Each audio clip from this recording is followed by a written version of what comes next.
சொன்னீங்க எவ்வளவு டிஃபிகல்ட்டா வந்து ஒரு ரிப்போர்ட் வந்து நியூஸ் எடுத்து கொடுக்குறாங்கன்னு சொல்லிட்டு. ஸோ அப்படி இருக்கும்போது எடிட்டர்ஸ்க்கு அந்த கஸ்டமர் நேரடியா தெரியணும். ஏன்னா சம்டைம்ஸ் வந்து ஃபியூ மினிட்ஸ் லேட் ஆனா கூட ஏன் வந்து எங்களுக்கு வந்து அவுட்புட் லேட்டா கொடுக்குறீங்கன்னு சொல்லி நிறைய ஜேர்னலிஸ்ட் வருத்தப்படுறாங்க. ஸோ எடிட்டர்ஸ் போராட்டங்கள் இந்த மாதிரி விஷயத்துல வந்து அவ்வப்போது பக்கம் வர வேண்டிய சிச்சுவேஷன் இருக்குதா? அப்பதான் அவங்களுக்கு நேரடியா அதுக்கு எக்ஸ்பீரியன்ஸ் இருக்குன்னு நீங்க நினைக்கிறீங்க? எல்லாம் நீங்க கேட்கறது நோட் பண்ணிக்கிட்டு இருக்கிறாங்க. அதான் purpose of that question. They'll I know that all are very gentlemen, very highly educated. Once point is driven to them, they'll அவங்களுக்கு அது போய் சேரும்போது அதுக்குள்ள சொல்யூஷன் அவங்க கண்டுபிடிச்சு கொடுத்துருவாங்க. I hope that. பெண்கள் வந்து ஜேர்னலிஸ்ட் நல்லா ஈடுபடுத்தி நல்லா இருக்காங்க. இப்போ கேள்வி கேட்டு சரிங்க நல்லா ஒர்க் நல்லா பண்றாங்க. நிறைய ஈக்குவலான ட்ரீட் பண்றாங்க. பாயிண்ட்லாம் எடுத்துக்கிறோம். அதான் நம்ம என்ன பண்ண முடியும்? அதனால நீங்க வந்து அந்த கருத்தை வந்து அது நீங்க திரும்பி பார்த்தா தெரியும். ஆபீஸ்ல நிறைய இருப்பாங்க. அதான் இன்னொரு கேள்வி இல்ல வேண்டாம். அதாவது சிட்டி முழுக்க வந்து இந்த டிராபிக்ல போகும்போது ரொம்ப பிரச்சனையா இருக்கு. இத நான் உங்களுக்கு கேட்கணும். அது சரியான இடம் இங்க இல்லைன்னா இல்ல கேட்கல நீங்க பிச்சை எடுத்துறவங்க வந்து இத பத்தி நீங்க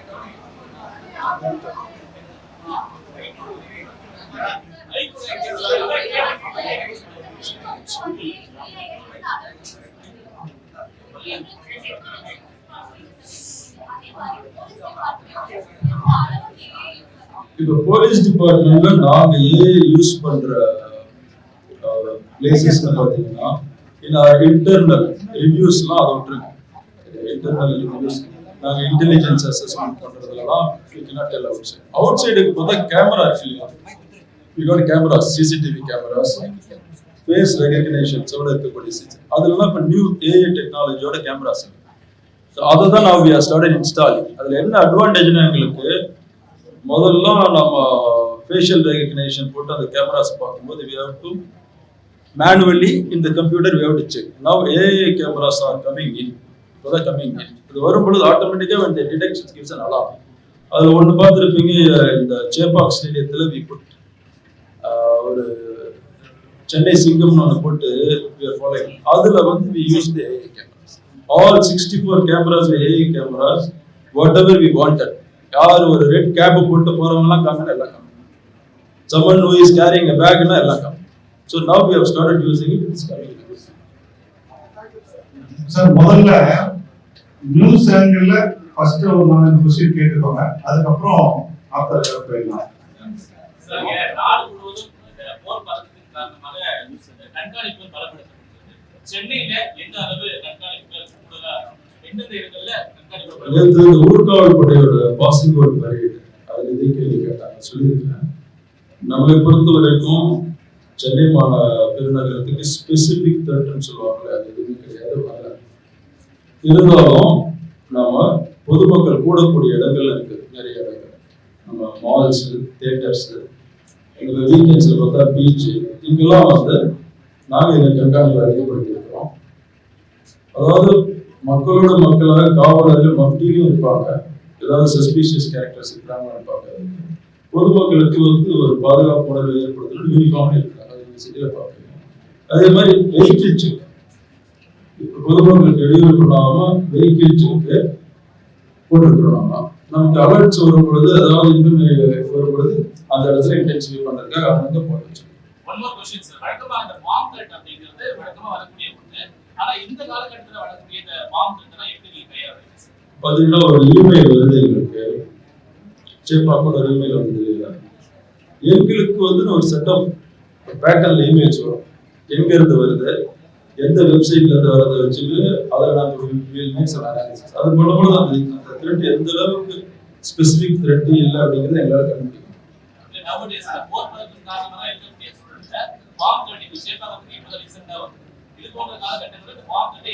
அதான் சொல்றேன், அந்த த்ரெட் வரும் பொழுது அந்த த்ரெட் எங்க இருந்து வருதுங்கிறத வச்சு எங்க அனாலிசிஸ்ல how much specific அப்படின்றத எங்களால் கண்டுபிடிக்கும். அதுக்கு தகுந்த நம்ம பண்ணோம். இது வரைக்கும் அந்த மாதிரி எதுவும் தெரியல.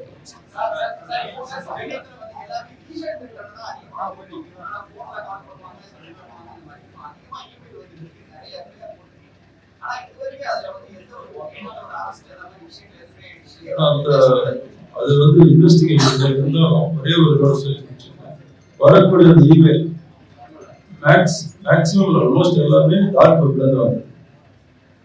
அதனால யார் அனுப்பிச்சாங்கன்றது இன்னும் பின் பாயிண்ட் பண்ண முடியல. பட் அதை பார்க்கும்போது ஒரு சின்ன ப்ரூவ் பண்ண போனா தெரியுது. ஒரு அதோட வேலிடிட்டி அப்படிங்கிறது பெரிய கொஸ்டினா இருக்கும்.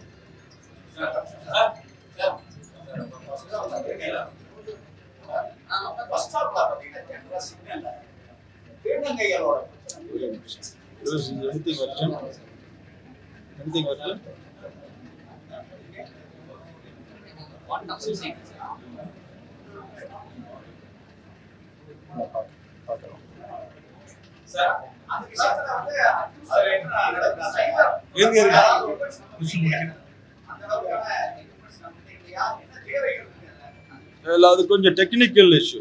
ஐ cannot explain in system. அது ஒண்ணு மாத்திரம். சொல்லுங்க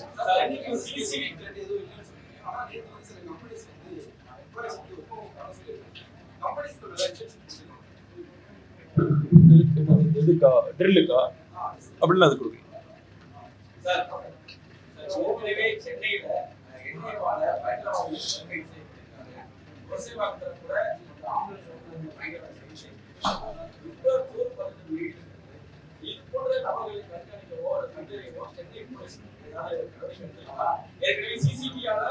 சென்னை போலீஸ்ல முதல்ல இருந்து இருக்கிறது. பட் நான் வந்ததுக்கு அப்புறம் ஒரு 3 பிரிவு உருவாக்கும். ஒன்று வந்து இந்த போதைப் பொருட்கள் தடுப்பு உருவாக்க, அதே மாதிரி ரவுடிசத்தை கண்ட்ரோல் பண்றதுக்கு OCU. அது ரெண்டுமே இப்போ கவர்மெண்ட் கூட அனௌன்ஸ் பண்ணி நான் டெம்பரரியா ஆரம்பிச்சு அது ஃபங்க்ஷன் பண்ணதை கவர்மெண்ட்டுக்கு அப்ரூவ் பண்ணி சாங்ஷன் கொடுத்தாங்க. இதே மாதிரி கம்யூனல் இன்டெலிஜென்ஸ் CIW ஒன்று முதல்ல இருக்குது. அதுவும் இப்போ பலப்படுது. அவங்களோட ஒரே வேலை தான். அவங்களோட ஒரே வேலை அவங்க வந்து NIA அதே மாதிரி ஐவில வரக்கூடிய எல்லா தகவலையும் அது ஃபாலோ பண்ணது தயார்.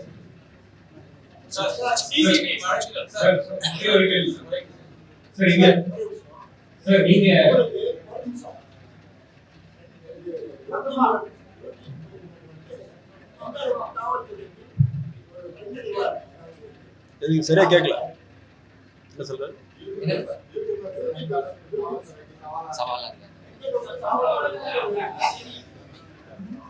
இதுல வந்து இந்த லோன் வல்ஃப்னு சொல்லுவாங்கல்ல, அட்டாக்ல வந்து லோன் வல்ஃப்ன்றது யாரும் கண்ட்ரோல் பண்ண முடியாது. இந்த யூடியூபர்ஸ் எல்லாம் loan wolf.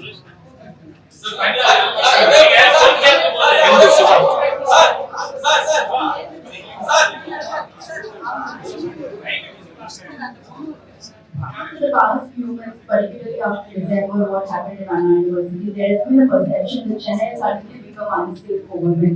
So is there any particular steps that have been taken by the Chennai City Commissioner to ensure that women are feeling safe to travel around?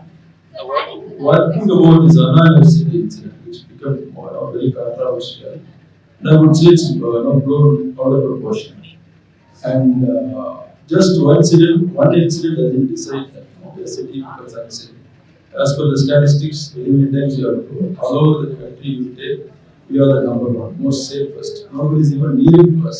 Next, the incident the fellow has been arrested, case has been charge sheeted, probably will get conviction in few days also. In the spirit of so the incident செய்திகளை உடனுக்குடன் தெரிந்து கொள்ள கீழ்க்கண்ட cable மற்றும் DTH நெட்வொர்க்குகளில் எம்நாடு செய்தி தொலைக்காட்சியை காணுங்கள். பாதகம் செய்பவரை கண்டால் நாம் பயம் கொள்ளலாகாது பாப்பா. மோதி மிதித்துவிடு பாப்பா, அவர் முகத்தில் உமிழ்ந்துவிடு பாப்பா.